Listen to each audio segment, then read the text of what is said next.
A'udzubillahiminasyaitonirrajim. Bismillahirrahmanirrahim. Jalan-jalan ke Brastagi, di sana enaknya tamasya. Kita ketemu lagi dalam acara Cahaya Hati Indonesia. Assalamualaikum warahmatullahi wabarakatuh.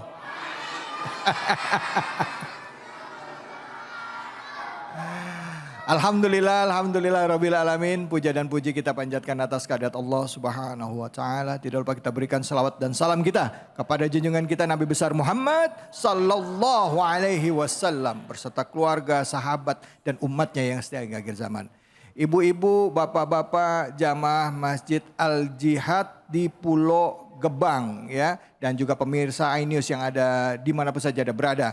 Hari ini hari yang berbahagia buat kita karena kita memasuki bulan suci Ramadan. Bulan penuh keberkahan. Banyak istilah-istilah untuk bulan Ramadan. Ada Syahrul Mubarak, Syahrul Quran, ya, Syahrul Siyam dan lain sebagainya. Tentunya kita sebagai umat Islam selalu berharap kepada Allah. Semoga Allah pertemukan kita di tahun berikutnya dengan bulan suci Ramadan. Supaya kita bisa memperbaiki semua kesalahan-kesalahan dan menjadikan madrasah terbaik bagi kita di bulan suci Ramadan ini. Amin ya rabbal alamin.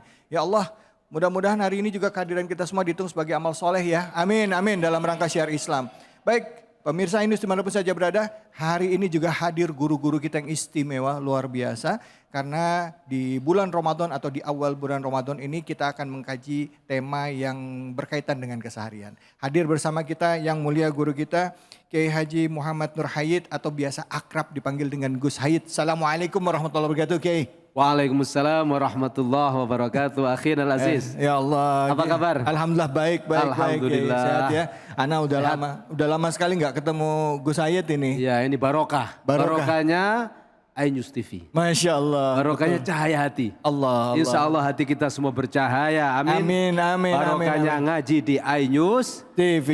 Amin, amin. Terima kasih. Amin ya Rabbal. Keluarga sehat ya? Gus sehat ya? Alhamdulillah. Santri sehat. Semoga semua jamaah hadirin dan kaum muslimin dimanapun berada sehat walafiat. Amin. Puasanya penuh berkah. Amin. Amin. Ya Amin. Rabbal alamin. Amin ya Rabbal. Samping Gus Hayid hadir juga Kiai Haji Ahmad Mifdal Mutahhar. Assalamualaikum warahmatullahi wabarakatuh, Kiai. Waalaikumsalam warahmatullahi wabarakatuh. Alhamdulillah. Terima kasih ini sudah jauh-jauh dari Boyolali datang ke sini ya. Iya. Saya kalau ke Boyolali Yai, itu selalu makan ke soto seger. Wah, iya.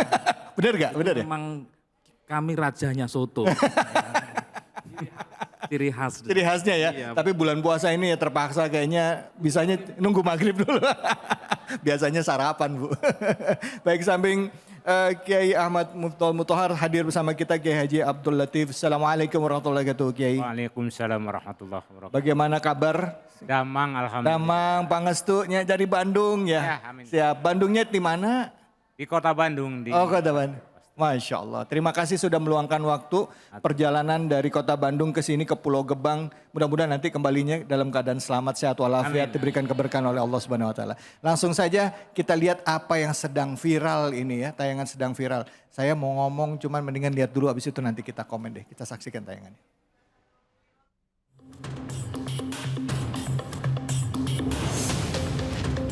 Video yang viral di media sosial ini memperlihatkan dua orang anak SMP yang masih menggunakan seragam merekam aksi sedang mengendarai mobil. Video ini banyak mendapat tanggapan negatif dari netizen lantaran anak dianggap belum cukup umur untuk mengendarai mobil. Terlebih sang anak pun melanggar peraturan lantaran menyetir tidak menggunakan sabuk pengaman. Netizen pun sempat mempertanyakan apakah sang anak tersebut juga merupakan anak pejabat yang memperlihatkan gaya hedon. Setelah ditelusuri, kedua anak ini adalah konten kreator. Keduanya sudah memberi klarifikasi dan meminta maaf atas aksi yang dilakukannya. Maaf atas kelalaian yang aku buat. Di sini minta maaf sampai mereka bawa mobil, ya walaupun sekitaran perumahan, cuman ya tetap itu nggak dibenarkan sama sekali. Orang tua diharapkan bisa mengawasi anak-anaknya agar peristiwa yang bisa membahayakan jiwa ini tidak terulang. Iya, kalau dulu itu artis itu suka menjadi inspirasi bagi idola-idolanya. Sekarang ini konten-konten kreator nih punya penggemar-penggemar yang diikuti oleh orang penggemar kontennya gitu. Nah, dikhawatirkan karena mereka usianya masih anak-anak sudah akhirnya memberikan contoh kepada yang lain. Tapi itu kira-kira gambarannya. Tapi bagaimana dari para ulama menyikapi hal ini? Silakan Gus Hayid, fadhol. Baik, terima kasih Ustadz Zunal Karim atas waktu dan kesempatannya. Para pemirsa iNews yang dirahmati Allah, gambaran dari anak-anak kecil di bawah umur tanda kutip karena memang mereka belum punya hak untuk mengendarai sendiri. Karena untuk mengendarai harus punya SIM. Selain itu mereka juga sudah menunjukkan perilaku yang tidak taat aturan. Misalnya driving atau mengendarai tanpa menggunakan seat belt. Nah ini adalah contoh yang tidak baik. Karena contoh yang tidak baik tentu harus kita waspadai. Anak-anak kita kontrol, kita cek, jangan sampai meniru. Tadi disampaikan oleh Ustadz David, memang hari ini sedang terjadi tren kalau berbeda, kalau kontroversi pasti akan viral. Nah ini tidak benar. Berbeda melanggar aturan, berbeda melanggar syariat, walaupun nanti akan melihat dan dilihat oleh banyak orang, itu akan berpotensi melanggar ketentuan hukum di Indonesia. Lebih berat lagi berpotensi melanggar ketentuan syariat. Konon katanya mereka selain bikin konten itu, ada yang bikin konten yang sama, video yang lain pacaran. Dibikin konten misalnya. Nah ini sudah tambah jauh lagi. Sudah melanggar aturan, melanggar syariat. Kalau disebarkan, ditonton banyak orang lalu dicontoh oleh semuanya orang, ini jadinya akan menambah dosa berjamaah. Jadi tidak hanya amal jariah yang pahalanya akan mengalir terus tanpa henti, nanti ada dosa jariah. Ya makanya hati-hati. Maka video tadi ya harus menjadikan perhatian betul kepada kita semua, terutama para orang tua, jangan sampai terjadi pada anak-anak kita. Karena kalau sampai terjadi, artinya kita telah melahirkan anak-anak yang tidak patuh terhadap aturan dan anak-anak yang berpotensi melanggar ketentuan-ketentuan syariatnya Allah Subhanahu wa Ta'ala. Baik, alhamdulillah. Terima kasih banyak Gus Said. Selanjutnya kami persilakan Pak Kiai Haji Ahmad Miftahul Mutahhar. Fadhol. Bismillahirrahmanirrahim. Assalamualaikum warahmatullahi wabarakatuh. Alhamdulillah wassalatu wassalamu ala Rasulillah wa ala alihi wa sahbihi wa mawalah. Yang saya hormati Kiai Haji Abdul Latif, juga Kiai Haji Gus Hayid Muhammad Nur Hayid, juga Kiai David. Jadi doa, amin, amin. Yang dimuliakan oleh Allah Subhanahu wa Ta'ala. Amin. Setidaknya ada dua hal yang perlu diperhatikan. Tadi sudah disampaikan oleh Kiai Hayid. Yang pertama masalah keamanan. Dan tentu keamanan ini tidak bisa hanya sendirian, itu kewajiban remaja. Tetapi yang terpenting sesungguhnya adalah lingkungan. Lingkungan itu lingkungan keluarga, lingkungan masyarakat, lingkungan sekolah. Nah ini bedanya kita dengan masa-masa sebelumnya. Kita agak lemah dibandingkan masa-masa sebelum ini dari sisi kontrol. Tadi sudah disampaikan ya, padahal amar ma'ruf nahi mungkar itu menjadi salah satu ciri seorang mukmin itu meningkat atau justru melemah keimanannya. Itu yang pertama. Kemudian yang kedua masalah syariah.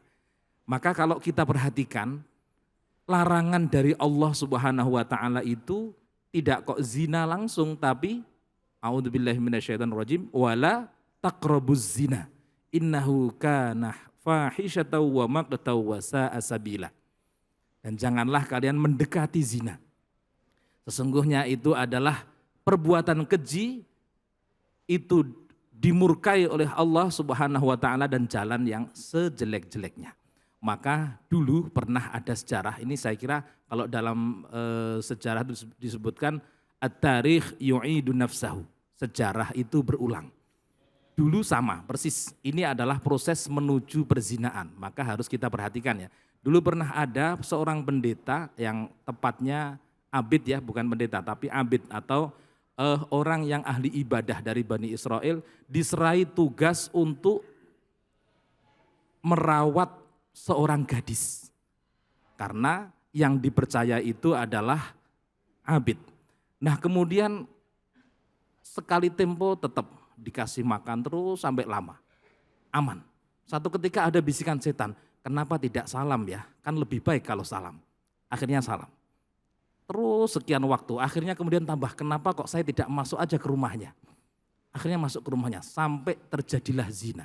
Nah ini saya kira termasuk proses menuju ke sana dan harus segera kita waspadai, kita semuanya, semua unsur masyarakat menjadi wajib untuk menanggulangi peristiwa-peristiwa yang seperti itu. Saya kira itu demikian. Wallahul muwaffiq ila aqwamit thoriq.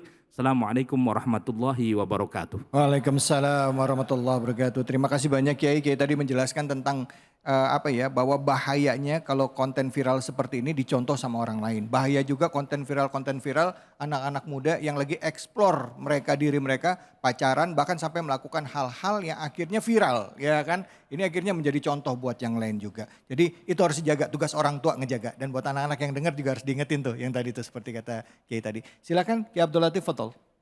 Bismillahirrahmanirrahim. Menanggapi konten tadi, alhamdulillah, salatu wassalamu ala rasulillah, amma ba'du. Bahwa tidak satu peristiwa pun di bumi ini yang tanpa sebab. Teori ya. Tidak satu peristiwa apapun di bumi ini yang tanpa sebab. Kalau orang tua berbuat dosa, belum tentu dia oleh Allah ditunjukkan azabnya atau siksanya di dunia terhadap dia, bisa melalui anak dia. Kan begitu ya? Nah, dunia hari ini, dunia yang serba seolah-olah, Ibu. Apa yang ada di dunia ini serba seolah-olah. Siapa yang paling pandai membuat seolah-olah, dialah yang kaya hari ini. Nah, maka anak-anak bahkan bikin konten. Kemarin ada yang, bukan hanya itu ya, ada yang konten seolah-olah bunuh diri malah mati beneran mati ya. Beneran, iya. Naudzubillah itu. Betul. Karena dari atas, dari dunianya sana, karena serba seolah-olah, kita ini terpedaya oleh yang seolah-olah itu, dan seolah-olah itu menghasilkan uang banyak di mana-mana. Iya. Ya, kita lupa supaya tidak tertipu dengan yang seolah-olah, kita ini harus mengenali diri kita. Bahwa sebenarnya diri kita ini adalah makhluk goib. Gak percaya, kaget ya? Oh, wah. Dalam. Kemarin ada nggak kemarin? Nggak ada. Besok? Ada. Belum tentu ada. Ya artinya kan gaib, tidak ada. Iya.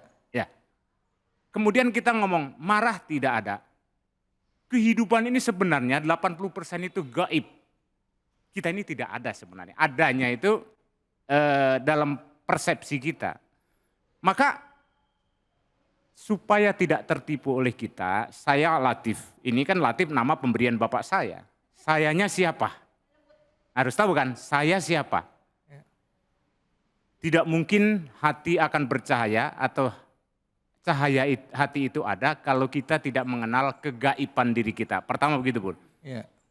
Jadi Al-Quran itu, jadi alladzina yu'minuna bil ghaibi. Oke? Jadi bukan alal ghaibi atau ilal ghaibi, bukan. Kita ini beriman kepada Allah itu dibutuhkan kesadaran kegaiban kita. Maka ini karena waktunya pendek, setiap waktu ayat-ayat Al-Quran ayat pertama yang keluar adalah Bismillahirrahmanirrahim. Bismillah itu karena kita mewakili Allah. Bismillahirrahmanirrahim. Karena kegaiban diri kita. Nah, sebenarnya ini ulasannya banyak sebenarnya. Saya lebih cenderung hal-hal yang spiritual Ustadz ya. Tapi waktunya terbatas. Intinya begini. Tidak satu peristiwa apapun di dunia ini yang tanpa sebab. Apa yang terjadi yang jelek itu pasti akibat perbuatan orang tuanya atau keluarganya yang kurang baik terhadap menjalankan aturan-aturan agama, aturan negara. Terima kasih, itu saja barangkali karena waktu terbatas. Ya, ini sebenarnya kalau menjelaskan kajian dari sudut pandangnya Pak Abdul Latif harus lebih dalam, Bu. Karena beliau mencoba menggali bukan dari konteks dari tekstual ya, tapi lebih ke filosofi dan juga lebih ke ini kayaknya lebih ke kolbi ya kayaknya, pemahaman lebih dalam lagi dari itu. Artinya apa yang terjadi sekarang terjadi karena apa yang terjadi di masa lalu. Dan bisa jadi salah satu faktornya adalah dari orang tuanya. Atau dari orang-orang yang ada di sekitarnya sehingga mempengaruhi. Baik, terima kasih banyak guru-guru, ibu-ibu. Semoga apa yang disampaikan oleh guru kita menyikapi hal tadi bisa menginspirasi kita dan juga menambah pemahaman kita ya. Untuk lebih berhati-hati lagi terhadap apapun yang viral, terutama menjaga anak-anak kita nih, karena trennya kan sekarang kalau nggak viral nggak ngetren, ya nggak viral nggak sohor ya. Kita akan lanjut lagi hanya di sini di Cahaya Hati Indonesia.